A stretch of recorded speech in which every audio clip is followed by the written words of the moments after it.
तो नमस्कार मेरे दोस्तों। आप सभी का बहुत ही स्वागत है आपके इस प्यार भरे चैनल इंग्लिश विद अंकित सोनी। आज की क्लास में हम लोग फिर से बात करने वाले हैं वर्ब बेसिक के बारे में। ये जो है ये आज वर्ब बेसिक क्लास। लास्ट कुछ क्लासेस में हमने क्या है वर्ब बेसिक को थोड़ा सा पढ़ लिया था, तो उन्हीं बात को थोड़ा सा और आगे कंटिन्यू करते हैं। वर्ब बेसिक, देखिए वर्ब बेसिक में हमने पढ़ा था किसके बारे में? ट्रांजिटिव वर्ब के बारे में। हमने पढ़ा था ट्रांजिटिव वर्ब के बारे में। तो इसी ट्रांजिटिव वर्ब को थोड़ा सा और आगे लेके चलते हैं। हम बात करते हैं main parts of transitive verb. ये ट्रांजिटिव वर्ब के मेन पार्ट्स कौन कौन से होते हैं हम इनके बारे में जानते हैं। तो देखिए ट्रांजिटिव वर्ब की अगर पार्ट्स की मैं बात करता हूं तो ट्रांजिटिव वर्ब में सबसे पहला जो पार्ट आता है, आपने कहा कि ट्रांजिटिव वर्ब का ही यूज हम क्या है पैसिव वॉइस बनाने के लिए करते हैं। पैसिव वॉइस में सिर्फ और सिर्फ ट्रांजिटिव वर्ब का ही यूज होगा। तो ट्रांजिटिव वर्ब्स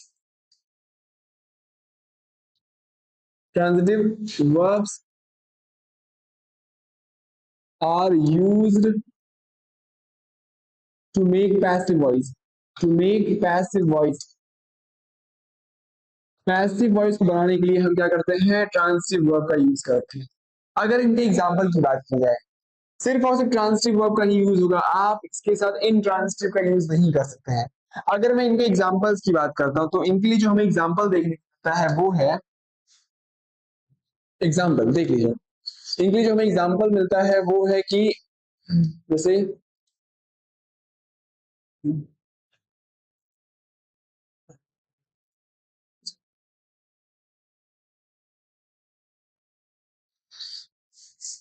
लिखा हुआ है she painted the house, she painted the house, she painted the house. चलिए बात करते हैं इसकी। तो यहाँ पे लिखा है सी पेंटेड द हाउस, इसका मतलब ये हुआ कि उसने घर को पेंट किया है। तो इसको मैं पैसिव वॉइस में चेंज कर सकता हूँ, इसका मैं पैसिव वॉइस लिख सकता हूँ। कैसे? देखिए the house, the house the house was painted by her, the house was painted by her। चलिए इन्हीं चीज को थोड़ा सा और आगे लेके चलते हैं। अब हम बात करते हैं, किसके बारे में बात करेंगे? अब हम बात करेंगे सेकंड वाले। देखिए जैसे लिखा है she painted, C painted beautifully, C painted beautifully. इसका मतलब क्या हुआ? यहाँ पे ब्यूटीफुली जो है ये अपने आप में हाउ का आंसर दे रहा है। अगर ये हाउ का आंसर दे रहा है तो ये अपने आप में क्या बना? इनट्रांजिटिव वर्ब बना। अगर इनट्रांजिटिव वर्ब बन रहा है तो हम इसको पैसिव वॉइस में चेंज नहीं करेंगे। कोई दिक्कत परेशानी आपने कहा नहीं। चलिए आगे देख लेते हैं।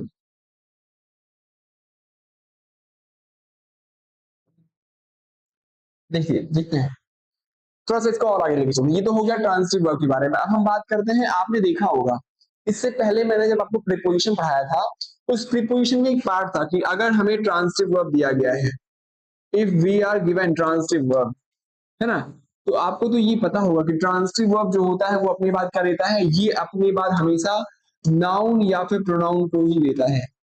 ये अपने बाद हमेशा नाउन या फिर प्रोनाउन को ही देता है। नाउन या फिर प्रोनाउन को तो लेता है, लेकिन आपको तो ये भी पता होना चाहिए कि नाउन या फिर प्रोनाउन को लेने की वजह से यहाँ पे हम किसी भी प्रीपोजिशन का यूज नहीं करेंगे। No preposition will be used, है ना, किसी भी प्रीपोजिशन का हम यूज नहीं करेंगे यहाँ पे। चलिए देखते हैं। लेकिन इसी में एक और केस आता है कि अगर हमें इनट्रांजिटिव वर्ब दिया गया है, अगर हमें क्या दिया गया है? इनट्रांजिटिव वर्ब दिया गया है। तो इनट्रांजिटिव वर्ब की कैटेगरी में कैसा होता है देख लीजिए। अगर हमें इनट्रांजिटिव वर्ब्स दिए गए हैं, तो इनट्रांजिटिव वर्ब में सबसे पहले क्या होता है कि हमें ये जो होता है ये अपने बाद एडवर्ब या फिर एग्जेक्टिव को लेता है। ये अपने बाद एडवर्ब एग्जेक्टिव को लेता है। अगर एडवर्ब या फिर एग्जेक्टिव आ रहा है तो इनके साथ हम किसी भी प्रीपोजिशन का यूज नहीं करेंगे। We will not be using any preposition with this. लेकिन अगर यही एडवर्ब या फिर एग्जेक्टिव की जगह पे क्या आ जाए? क्या आ जाए? नाउन या फिर प्रोनाउन आ जाए। गलती से एग्जामिनर जो है हमें नाउन या फिर प्रोनाउन दे दे, तब हम क्या करेंगे? तो हमें ये मस्ट हो जाता है कि इनको जो है एडवर्ब या फिर एग्जेक्टिव बनाने के लिए हम इनके पहले क्या यूज कर देते हैं? प्रीपोजिशन का यूज कर देते हैं। इन्हीं के पहले हम क्या है? किसी प्रीपोजिशन का यूज कर देते हैं। कोई दिक्कत परेशानी? आपने कहा नहीं। चलिए आगे देखते हैं। हाँ, आगे देखते हैं हम। ये तो बात हो गई यहाँ तक की कि अगर हमें ट्रांजिटिव वर्ब दिया गया है तो ट्रांजिटिव वर्ब के साथ आप किसी भी प्रीपोजिशन का यूज नहीं करेंगे, बल्कि आपको अगर इंट्रांजिटिव वर्ब दिया गया है, इंट्रांजिटिव वर्ब अपनी बात क्या लेता है, ये कोई वर्ब लेता है, एडवर्ब लेता है, एडजेक्टिव लेता है। अगर एडवर्ब या फिर एडजेक्टिव नहीं दिया गया है, उसकी जगह पे नाउन या फिर प्रोनाउन आ जाते हैं, तो इसी नाउन या फिर प्रोनाउन को हम एडवर्ब या फिर एडजेक्टिव बनाने के लिए क्या कर देते हैं, प्रीपोजिशन का यूज कर देते हैं। कोई दिक्कत परेशानी आपने कहा नहीं। चलिए आगे देखते हैं। इसके अगले कॉन्सेप्ट की तरफ चलते हैं।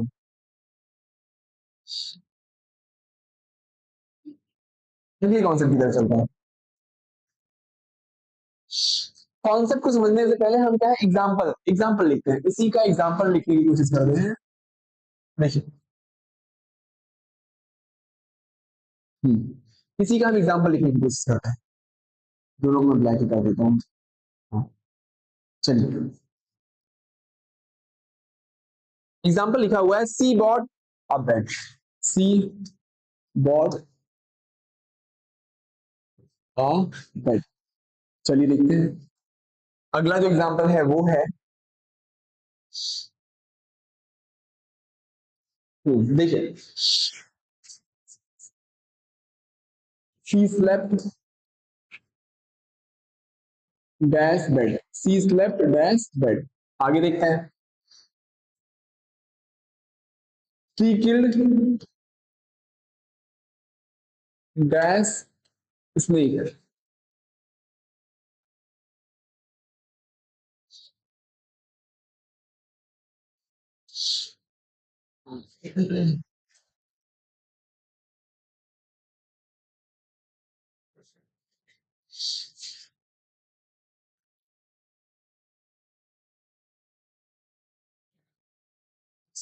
लिखा हुआ है Rakhi went school. Rakhi went, Rakhi went dash school. आइए आगे देखते हैं। Rajan went dash home. फिर लिखा है Rajan went, Rajan went dash his home. चलिए, इन एग्जांपल्स को हम समझने की कोशिश करते हैं। अगर इन एग्जांपल्स को देखा जाए, सबसे पहले लिखा है सी बॉट अ बेड, है ना, सी बॉट अ बेड। आपको तो समझ में आ रहा है। अगर मैं बॉट की बात करता हूँ, बॉट अपने आप में कैसा है, ये एक ट्रांसिटिव वर्ब की तरीके से काम कर रहा है। अगर ये ट्रांसिटिव वर्ब के तरीके से काम कर रहा है, तो आपको तो पता है बेड क्या है, एक नाउन है। तो नाउन से पहले हमें किसी भी प्रीपोजिशन का यूज नहीं करना है। तो नो प्रीपोजिशन का मतलब, एनपी का मतलब नो प्रीपोजिशन। आगे बात करते हैं, सी स्लेप्ट डैश बेड। आपने कहा ये आपको क्या है, वेयर का आंसर दे रहा है, सी स्लेप्ट वेयर, है ना, ये आपको वेयर का तो आंसर दे रहा है। लेकिन यहाँ पे जो बेड, आपको तो पता है कि ये जो स्लेप्ट अब क्या बन गया है, इंट्रांसिटिव वर्ब बन गया है। तो इंट्रांसिटिव वर्ब अपने पास क्या लेता है, एडवर्ब लेता है, एडजेक्टिव लेता है। लेकिन यहाँ पे तो नाउन आ रहा है। अगर नाउन आ रहा है तो इसी को हम चेंज करने के लिए क्या करते हैं, प्रीपोजिशन का यूज करते हैं, जो कि क्या है, in. She slept in bed, she killed dash snake, है ना। आपने कहा सी किल्ड वॉट, आपको यहाँ पे वॉट का आंसर मिल रहा है। अगर वॉट का आंसर दे रहा है तो ये क्या बन गया, ट्रांसिटिव वर्ब बन गया, है ना। और इसी ट्रांसिटिव वर्ब की बात क्या है, हमें किसी भी प्रीपोजिशन का यूज नहीं करना रहता है। तो अगर किसी प्रीपोजिशन का यूज नहीं कर रहे हैं तो हम क्या करेंगे, she killed I snake, she killed I snake, है ना, ठीक है। ये क्या है, अपने आप में एक आर्टिकल है। Rakhi went dash school. आपने कहा राखी वेंट वेयर, ये आपको वेयर का आंसर दे रहा है। तो यहाँ पे ये वेंट क्या बन गया, इंट्रांसिटिव वर्ब बन गया। अगर इंट्रांसिटिव वर्ब बन रहा है तो हमें स्कूल जो है, यहाँ पे कोई एडवर्ब एडजेक्टिव चाहिए था, लेकिन हमें तो नाउन देखने को मिल रहा है। तो इसी नाउन या फिर नाउन को या फिर हाँ, इसी नाउन को हम क्या है, एडवर्ब में या फिर एडजेक्टिव में चेंज करने के लिए क्या यूज कर रहे हैं, टू। टू का यूज कर रहे हैं।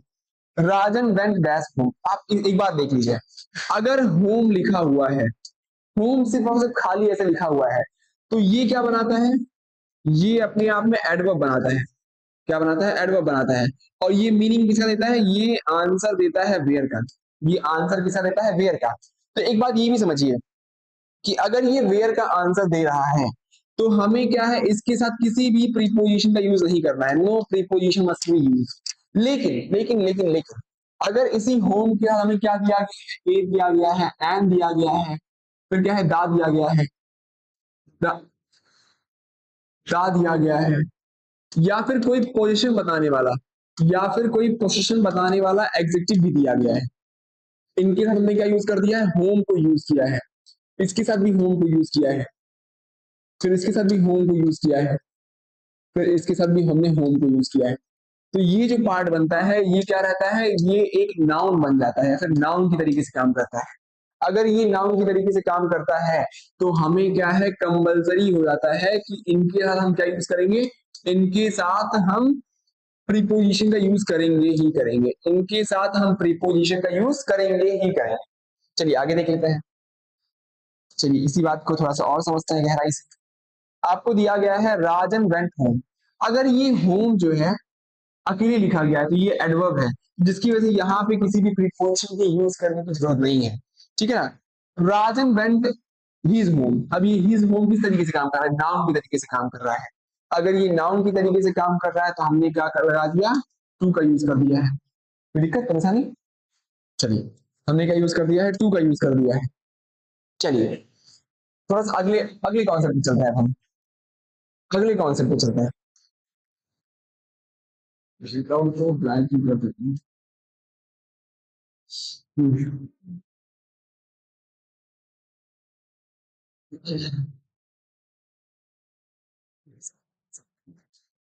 चलिए देखते हैं, इसी इसी कॉन्सेप्ट को थोड़ा सा और आगे लेके चलता है। अगले कॉन्सेप्ट में हमें दिया गया है लिंकिंग वर्ब्स के बारे में हम जानें, लिंकिंग वर्ब्स के बारे में, है ना। आज की क्लास बहुत ही छोटी क्लास है क्योंकि ये जो है आज बहुत ही छोटा सा टॉपिक आपको पढ़ाना है, या फिर लास्ट क्लास हो रहा है वर्ब बेसिक का। तो हम बात करने वाले हैं लिंकिंग वर्ब्स की। अगर लिंकिंग वर्ब को हम समझे, लिंकिंग वर्ब को सबसे पहले मैथमेटिकल ऑपरेशन, मतलब कि ऑपरेशन की तरह से समझते हैं, तो इसका मतलब निकल के आता है इक्वल टू, है ना। इसका मतलब निकल के आता है इक्वल टू। अगर इसकी मैं बात करता हूं तो आपने देखा कि सब्जेक्ट लिखा रहता है ना। फिर आप क्या यूज करते हैं, लिंकिंग वर्ब यूज करते हैं, सब्जेक्ट के ही साथ आप लिंकिंग वर्ब का यूज करते हैं। और इसी लिंकिंग वर्ब के बाद आपको क्या यूज करना रहता है, सब्जेक्ट कॉम्प्लीमेंट। आप क्या यूज करते हैं, सब्जेक्ट कॉम्प्लीमेंट का यूज करते हैं। चलिए देख लेते हैं सब्जेक्ट कॉम्प्लीमेंट। इसका मतलब ये हुआ कि ये जो लिंकिंग वर्ब होता है ये इसी सब्जेक्ट के बारे में ही कुछ ना कुछ इंफॉर्मेशन देता है, सब्जेक्ट के बारे में कुछ ना कुछ इंफॉर्मेशन देता है। ये सब्जेक्ट कॉम्प्लीमेंट जो होगा ये क्या कौन कौन सी चीजें हो सकती है, ये कोई नाउन हो सकता है, कोई प्रोनाउन हो सकता है ये, या फिर ये क्या है, कोई एडजेक्टिव भी हो सकता है। आपको तो समझ में आ रहा है ना, एडजेक्टिव, ये कोई एडजेक्टिव भी हो सकता है। समझिए फिर से समझिए। हमने ये कहा कि ये जो सब्जेक्ट कॉम्प्लीमेंट है ये कौन कौन सी चीजें हो सकती है, ये कोई नाउन हो सकता है, प्रोनाउन हो सकता है, या फिर एडजेक्टिव हो सकता है। कोई दिक्कत, चलिए देखते हैं। और फिर आपको ये भी समझना है कि ये वाला जो पार्ट आएगा ये हमेशा किस केस में रहेगा, ये हमेशा सिर्फ और सिर्फ सब्जेक्ट की तरीके से या फिर सब्जेक्टिव केस में रहेगा, ये हमेशा सब्जेक्टिव केस में रहेगा। We will be using this subject complement in subjective case, always we will be using in subjective case. चलिए देखते हैं। अगर इस पे बेस्ड हम कुछ एग्जांपल्स को देखता है, जैसे लिखा हुआ है राज इज अ डॉक्टर, लिखा गया है राज इज अ डॉक्टर, लिखा हुआ है राज इज अ डॉक्टर। चलिए आगे देखते हैं।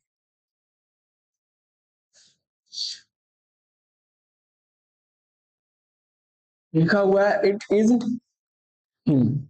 बस आप दो ही एग्जांपल से बचिए। सबसे पहला जो एग्जांपल हमें दिया गया है वो लिखा हुआ है राज इज अ डॉक्टर। आपको यहाँ पे अगर मैं इस इज को हटा देता हूँ, इस को हटा के मैं क्या लिखता हूँ, इस इज को हटा के सिर्फ और सिर्फ मैं इक्वल टू का अगर साइन लगाता हूँ तो इसका मतलब ये क्या हुआ कि राज के बारे में ही तो बताया जा रहा है कि राज क्या है, डॉक्टर ही तो है, राज के बारे में ही तो बताया जा रहा है ये। चलिए समझते हैं और आगे देखते हैं। इट इज हिम, आपने देखा इज क्या है, अपने आप में एक लिंकिंग वर्ब है। अगर लिंकिंग वर्ब है तो यहाँ पे हम हिम ना लिखे, हम कौन सा केस लेकर के आएंगे, सब्जेक्टिव केस लेके आएंगे। तो सब्जेक्टिव केस के लिए हमने क्या यूज कर दिया है, ही का यूज किया है। चलिए आगे देखते हैं।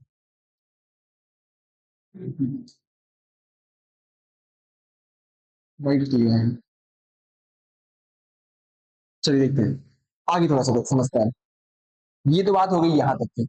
इसी कॉन्सेप्ट को थोड़ा सा और आगे लेके चलते हैं। अब हम लिस्ट बनाते हैं कि कौन कौन से ऐसे वर्ब्स हैं जो कि लिंकिंग वर्ब के तरीके से काम करते हैं, है ना।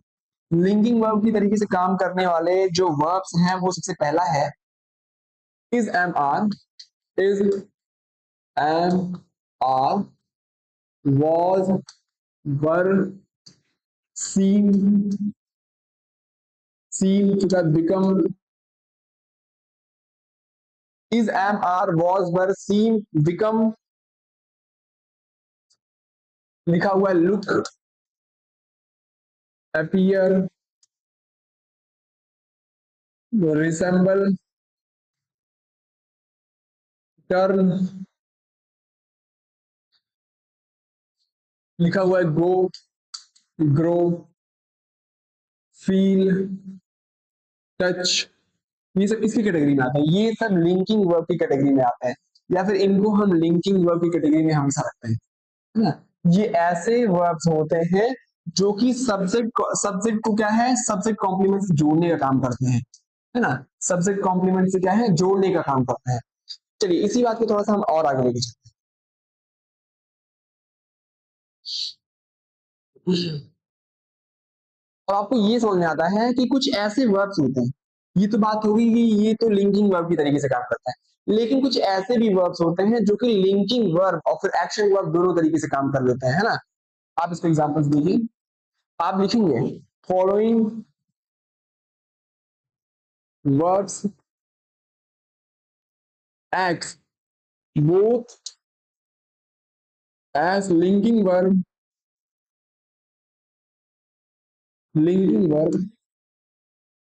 And action verb. ये जो वर्ब्स आपको लिखने जा रहा हूं, ये कुछ ऐसे वर्ब्स होते हैं जो कि क्या है, लिंकिंग वर्ब की तरीके से भी काम करते हैं और फिर एक्शन वर्ब की तरीके से भी काम करते हैं। तो आइए इनकी लिस्ट बना लेते हैं। छोड़, आइए इनकी लिस्ट बना लेते हैं।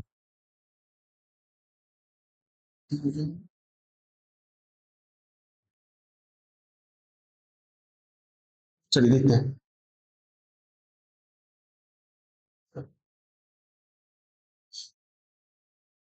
जैसे कौन कौन से वर्ब्स हैं जो कि एक्शन वर्ब और लिंकिंग वर्ब दोनों तरीके से काम करते हैं, और फिर अगर एक्शन और फिर लिंकिंग वर्ब दोनों तरीके से काम कर रहे हैं तो इनका मीनिंग भी चेंज होता है।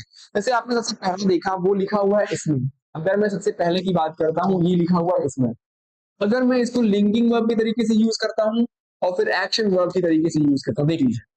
अगर मैं इसको स्मेल को लिंकिंग वर्ब के तरीके से यूज कर रहा हूँ तो आपको समझ में आता है, इसका मतलब क्या समझ में आता है, खुशबू देना, है ना, खुशबू देना। लेकिन लेकिन अगर हम बात करते हैं इसको एक्शन वर्ब की तरीके से, तो इसका मतलब क्या निकल के आता है, इसका मतलब निकल के आता है सूंघना। आपको एक चीज और ध्यान में रखना है कि ये जो पार्ट होता है लिंकिंग वर्ब अपने बात क्या लेता है, ये अपनी बात देता है कोई नाउन ले सकता है। ये अपनी बात क्या है, ये अपनी बात नाउन लेता है, प्रोनाउन लेता है, नाउन लेगा, प्रोनाउन ले सकता है, या फिर यही एग्जेक्टिव भी अपनी बात लेता है। लेकिन अगर बात करते हैं एक्शन वर्ब की, ये हमेशा सिर्फ और सिर्फ एडवर्ब पे ही काम चलाता है, ये सिर्फ और सिर्फ एडवर्ब को अपने साथ लेता है। चलिए देखते हैं। स्मेल हो गया, ऐसे हमारे पास लिखा हुआ है टच। एक अगला लिखा हुआ है जो कि है टच। अगर मैं टच की बात कर रहा हूं, इसका मतलब होता है महसूस करना, महसूस करना। टच का मतलब क्या निकल के आता है, महसूस करना। चलिए आगे देखते हैं। महसूस करना, और फिर यहाँ पे टच का मतलब क्या होता है, छूना, छूना। तो दिक्कत परेशानी, अगर मैं इसको एक्शन लिंकिंग वर्ब की तरीके से यूज कर रहा हूं तो इसका मतलब महसूस करना। लेकिन इसका अगर एक्शन वर्ब की तरीके से यूज हो रहा है तो ये क्या है, इसका मतलब निकल के आता है छूना। फिर आगे लिखा हुआ है फील। फील, फील का मतलब भी होता है महसूस करना, इसी को मैं कह सकता हूं एहसास करना, एहसास करना, है ना। चलिए देखते हैं। ऐसे बहुत सारे वर्ब्स हैं। आइए इनको थोड़ा सा एग्जाम्पल समझने की बात करते हैं। अगर इनके लिए हम एग्जाम्पल देखें, सबसे पहला जो एग्जाम्पल हमें देखने को मिलता है वो है, लिखा हुआ है you look nice, you look nice,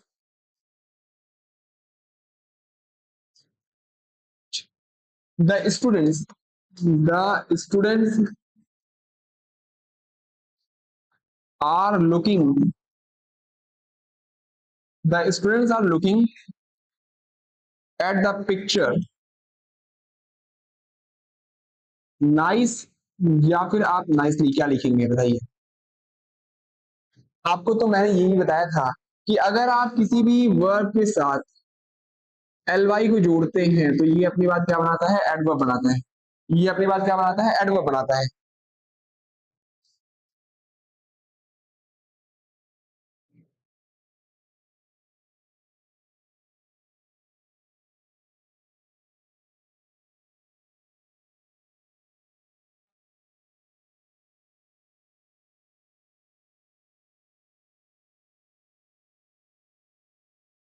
ये देखते हैं, जी अपनी बात क्या बनाता है, सिर्फ और सिर्फ एडवर्ब बनाता है। देखिए, चलिए,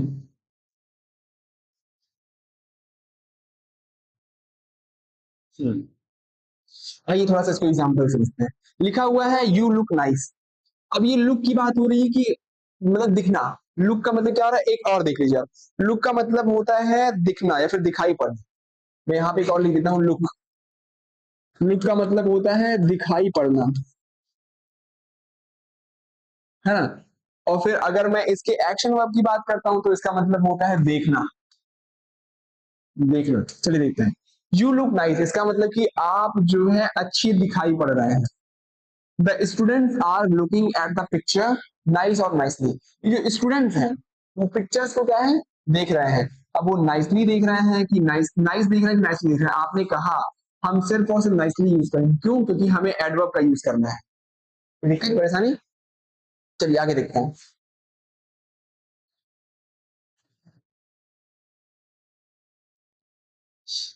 थोड़ा सा और आगे चलता है।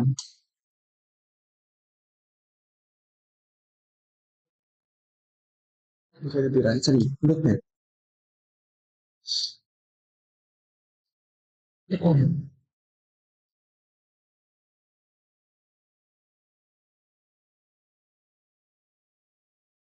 अब बस लास्ट टॉपिक बचा हुआ है। लास्ट टॉपिक में हमें बताया जा रहा है क्या, नॉन एक्शन वर्ब के बारे में।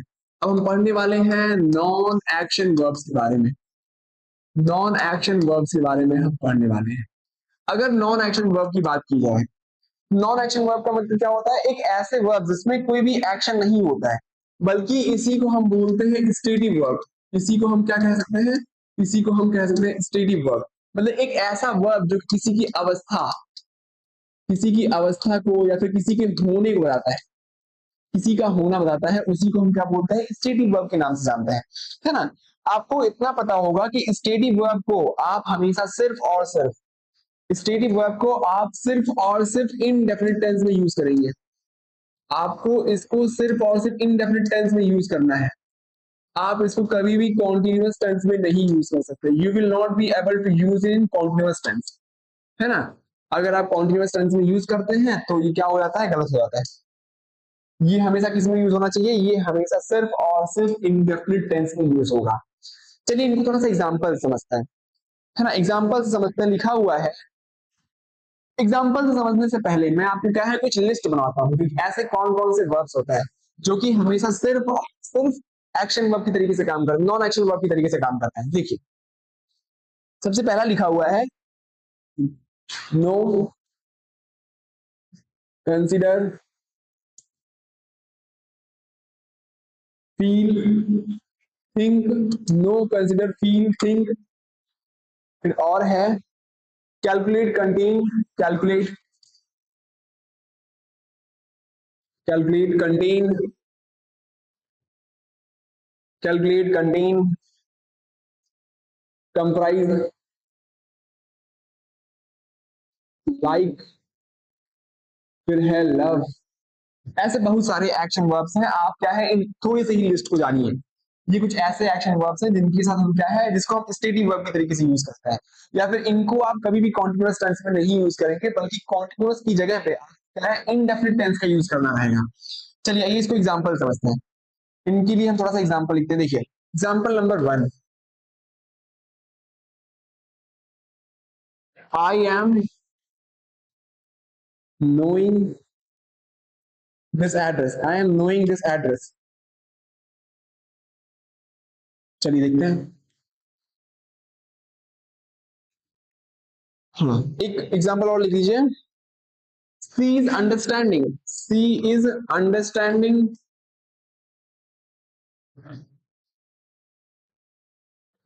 माई emotions, she is understanding my emotions. बस इतना ही है। चलिए देख लेते हैं। अगर इन एग्जांपल्स की बात करते हैं तो इन एग्जांपल्स का मतलब निकल के क्या आ रहा है, यूज कैसे करें देख लीजिए। आई एम नोइंग दिस एड्रेस, इसका मतलब हमें यहाँ पे नोइंग ना यूज करके हम क्या यूज करेंगे, आई नो दिस एड्रेस, ठीक है ना। सी इज अंडरस्टैंडिंग माई इमोशंस, यहाँ पे इज अंडरस्टैंडिंग ना यूज करके आप क्या यूज करेंगे, she understand, she understand my emotion, ठीक है ना। तो आज के लिए बस इतना ही। बहुत बहुत धन्यवाद। आप लोगों का बहुत बहुत आभार कि आप लोग क्लास में बने हुए थे। बहुत बहुत धन्यवाद।